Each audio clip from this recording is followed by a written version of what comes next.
Hi everyone, I'm Sierra from the Pacific Grove Museum of Natural History. And today for Digital Science Saturday Biodiversity Blast, we're going to be talking about biodiversity of animals. This is going to be so much fun. So let's check out some of the biodiversity of animals in Monterey County. Follow me.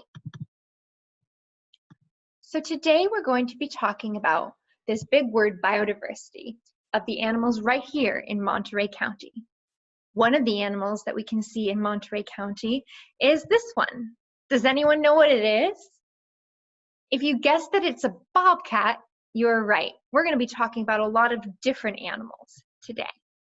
Now, something very special about our Natural History Museum, which natural history is the study of plants, animals, rocks, landforms, and other objects in nature. And our particular museum actually really celebrates the animals that we see here, or it's a field guide to the Central Coast of California. So natural history collections offer the most tangible, complete, and permanent record of biodiversity. Oh, there that word is again, biodiversity. So here is our museum, and we like to showcase animals that are from around here or local. So here are some of the animals in the museum. Oh, look, there's that bobcat again. Do you recognize any of the other animals in this picture? What is biodiversity? Well, bio references biology, which is the study of life, and diversity references variety, which means that there's a lot of variety or a lot of different types of life, especially here in Monterey County. Now, when we're talking about life, we know that different animals look different. There are some animals that have 4 legs. There are some animals that lay their eggs in the water, and there's some animals that lay their eggs on land. There's some animals that have hair, and some that have 4 limbs, and some that don't have any legs at all, like a fish. But this is all different types of animals that we see here on Earth or in the water. Today, we're going to be talking about this word fauna. Fauna actually means animals. And in Monterey County, we can find them in the air. Actually, Monterey County is one of the most bird-rich counties in the U.S. On the land, and also, of course, we know we have a lot of fauna in the water as well, such as this marine mammal, a harbor seal. So today we're going to be talking about Monterey County's terrestrial biodiversity. And when I say the word terrestrial, I mean land animals. So those include birds, even though they are up in the sky, reptiles and amphibians, and of course our mammals. There are so many different environments actually right outside here in Monterey. There's estuaries and wetlands like Moss Landing or Elkhorn Slough. Coastal dunes like Asilomar, there's chaparrals, grasslands and woodlands, even redwood forests around here. And we can find these animals in these different environments. So let's talk first about some of the birds of Monterey County. And why are they here? Does anyone know what this bird is? We're going to come back to this in just a little bit. But if you have any guesses, write them down now. So the characteristics of birds, or the class Avius, is that they are warm-blooded. They're endothermic. They have vertebrae, that's the backbone. We have a vertebrae as well. They have feathers. They don't have teeth because we know that birds have beaks. And they have scales on their legs and feet. And of course, the most important bird characteristic is their wings. So around here, we have the ocean, and we actually have a lot of marine birds in this area as well. Do you recognize any of these marine birds? We're going to talk about all of them now. Come on, let's go. So the reason there are so many birds in this area is because there's food for the birds. And the reason there is food is because if you've ever heard about this, there is a canyon off the coast of Monterey called the Monterey Bay Canyon. It is 2 times the size of the Grand Canyon, and it's underwater. And because it's so deep, that deep, cold water is actually very nutrient rich, and it comes up to replace water that's been pushed offshore by winds. And that cold, nutrient-rich water, the nutrients actually provide food for tiny little organisms that then feed fish. And the fish, well, what do the fish feed? Well, the fish feed our friends, the birds. So one type of bird we can talk about is the Laysan albatross. They have a white head with dark gray underwings. Their wingspan is 6 feet. And a really fun fact about the Laysan albatross is that they can lock their wing bones in place, and they don't need to flap their wings, and they're able to glide on the air. So that's pretty incredible right there. Now, the Laysan albatross actually mate for life. And what I really think is really cute here is that we have a little chick, a Laysan albatross chick here. And to me, it looks like a fluffy coconut macaroon. Does anyone else see that? Another amazing thing about albatross is that they have a light-sensitive pigment that means that they can see in the dark, which is really important because they actually like to eat squid. And squid, a lot of the times, come out at night. So if they want to be an efficient squid hunter, they need to come out at night and be able to see in the dark. All right, so those are albatross. Another really amazing bird that we see around here is a fork-tailed storm petrel. What's super fun about these birds is that they have a tube above their bill that allows them to drink salt water, and then they sneeze out the salt. That's pretty incredible. They actually nest in cliffs, and they eat mostly plankton and fish. Oh, this is another really cool bird. How many of you have seen this bird before?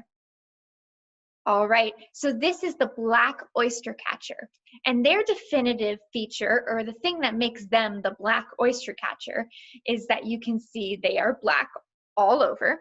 They also have that bright yellow eye, and surrounding that bright yellow eye is an orange circle. You can see that as well here. They also have an orange beak, and usually they have pink legs. They tend to feed on mussels, crabs, and other invertebrates. And when I say invertebrates, I mean things that don't have backbones. So we have backbones, but invertebrates would be something like a mussel, like this black oystercatcher is eating right now. And they tend to forage during low tide. If you're looking for the black oystercatcher, you might find them at Asilomar State Beach, which is right around here in Monterey, and Pacific Grove. You could find them also at Point Lobos. Oh, look at how cute their young are, their chicks. They usually have 2 to 3 eggs, and they take turns guarding the nest.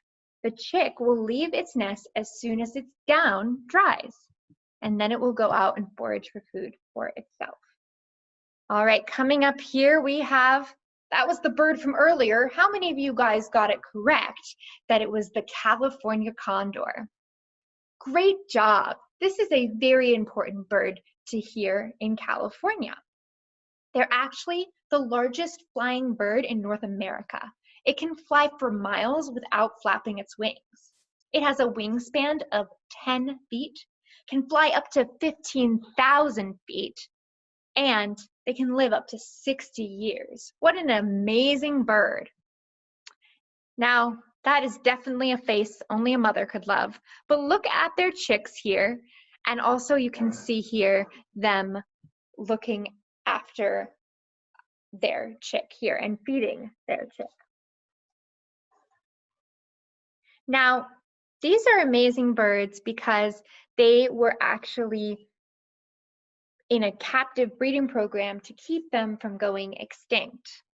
So all the condors were brought into captivity, and then they were reintroduced, and you can see where the stars are was where they were reintroduced. So their range now is pretty patchy, but it's great that they are coming back, and we did this conservation act to save them. All right, moving away from the birds, we're going to talk about reptiles and amphibians. Who likes snakes here? Okay, I have some snake lovers here. That's awesome. So here we have different reptiles and amphibians. Maybe you recognize the one right up here. The characteristics of a reptile is that they are ectothermic. They have vertebrae just like us, but they produce eggs. So what does it mean to be ectothermic? Well, that means that they are cold-blooded, which means that they get their temperature, their heat from outside of them. So if it's hot outside, the inside of their body is also going to be hot. That's the temperature of their body. Ooh, rattlesnakes. Now, their most physical description is that they are patterned with dark diamonds, rhombuses, or hexagons on a lighter background. So you can see that lighter color here, and you can see some of those rhombuses and hexagons here in this picture. Now, they are venomous. They hiss and rattle their tail, which serves as a warning. But something to know about them is that they don't lay eggs, they actually give birth to baby rattlesnakes. And young rattlesnakes do not have rattles, but they're just as dangerous as the adults. So be careful. We also have around here a black legless lizard that tends to live in the coastal dune ecosystem, or in a habitat with those, the sand and the dunes that we have here, similar to a sillamar. They have tiny vestigial limbs, so they once had limbs, but they don't have limbs anymore. Locked mouths, movable eyelids, and they are able to shed their tail, and they have external ear openings as well. Some fun facts about those. Now, if we move on to the amphibians, class Amphibia is of both kinds of life.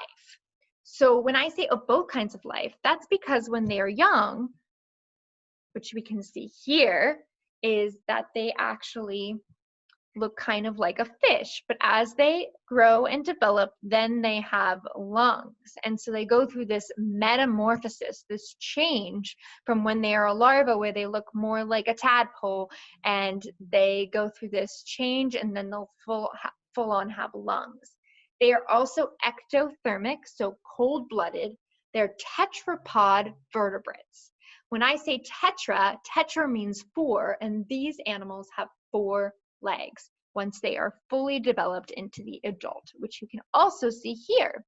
This is a California tiger salamander, and they're actually the largest land-dwelling salamander on Earth, and they have tiger-like markings.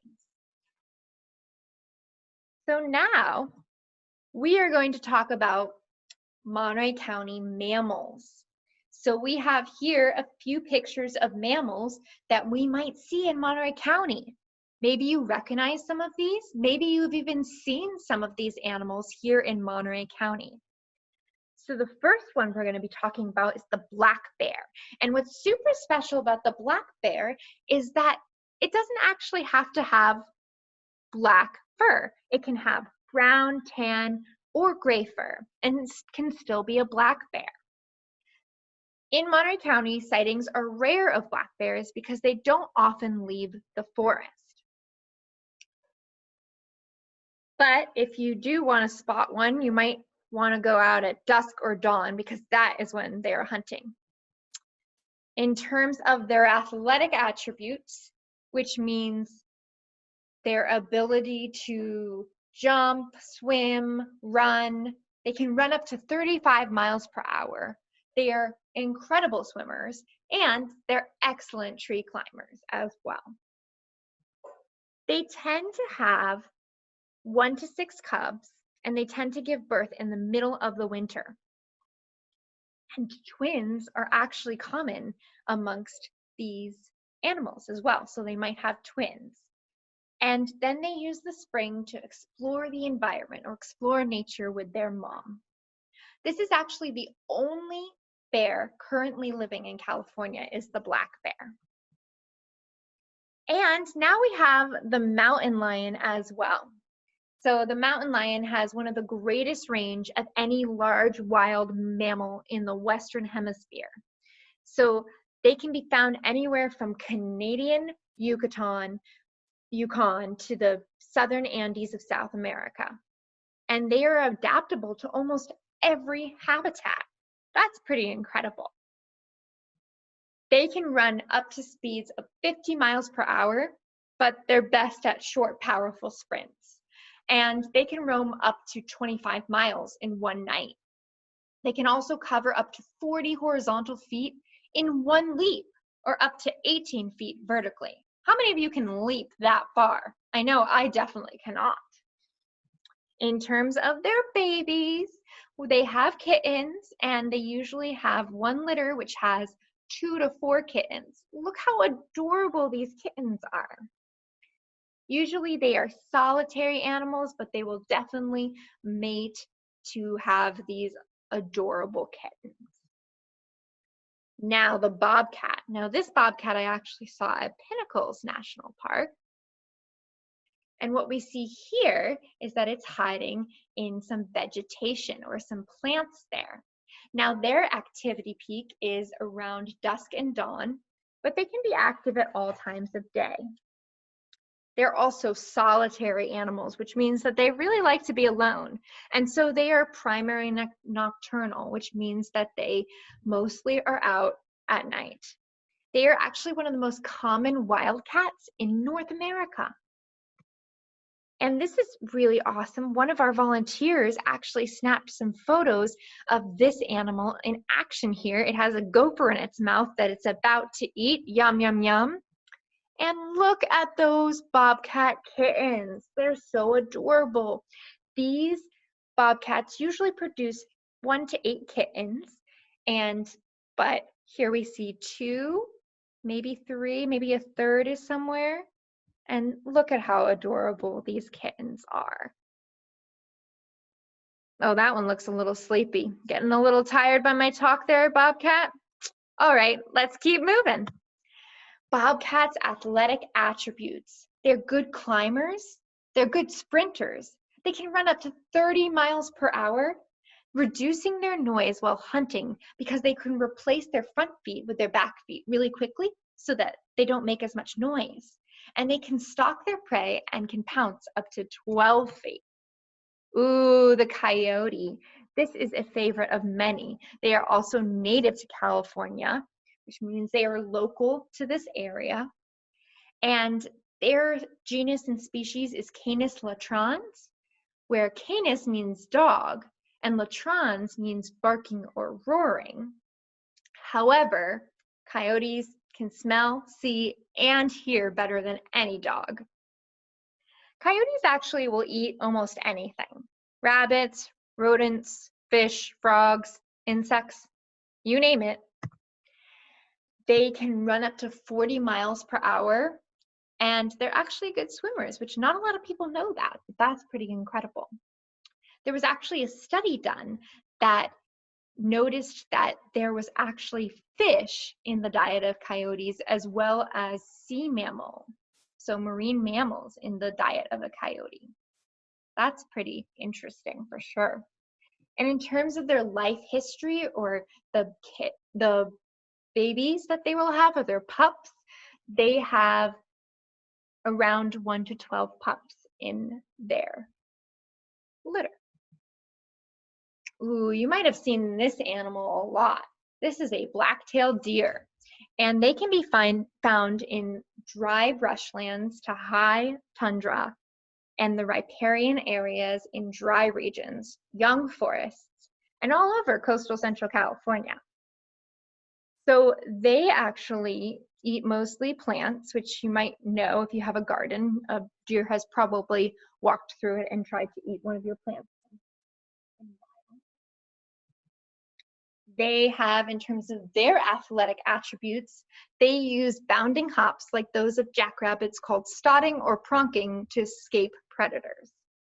And the doe usually gives birth to one fawn or twins. So another animal that gives birth to twins, we know that the black bear also gives birth to twins. And the fawn spots, so you can see this one has spots on it, disappear after 5 months. So they're actually the largest herbivore native to Monterey County. And when I say herbivore, that means they eat plants. And in terms of brush rabbits, you might have seen rabbits around here. This is just one type of rabbit that we can see in Monterey County. And these are amazing animals as well. They can be found from Oregon to Baja California. They come out of the brush around sunset and they're active until early morning, and they can actually sit still for a long time to protect themselves from predators. I don't think I could sit still for a very long time to protect myself from predators. Can you? Are you good at sitting still? Try right now, everyone, all right? If you're on a couch, if you're in a chair, at your kitchen table, try to sit still for more than a minute. See if you can do it. These are also solitary animals, so they like to be alone most of the time, but they forage in groups. And in terms of their athletic attributes, they can run in a zigzag pattern in 20 to 25 miles per hour. And they sleep 8 hours a day, which is kind of similar to us. Females have 4 to 5 baby rabbits, and they actually feed on milk until they are mature. Thank you so much for joining me today to learn all about the biodiversity of Monterey County. Feel free to check out the incredible biodiversity that you have around you. Have you seen any deer in your backyard? How about a mountain lion? What about a bobcat when you were out on a hike? Feel free to send us an email about the amazing animals that you see when you go outside. Have a great day, everyone, and enjoy Digital Science Saturday. Bye!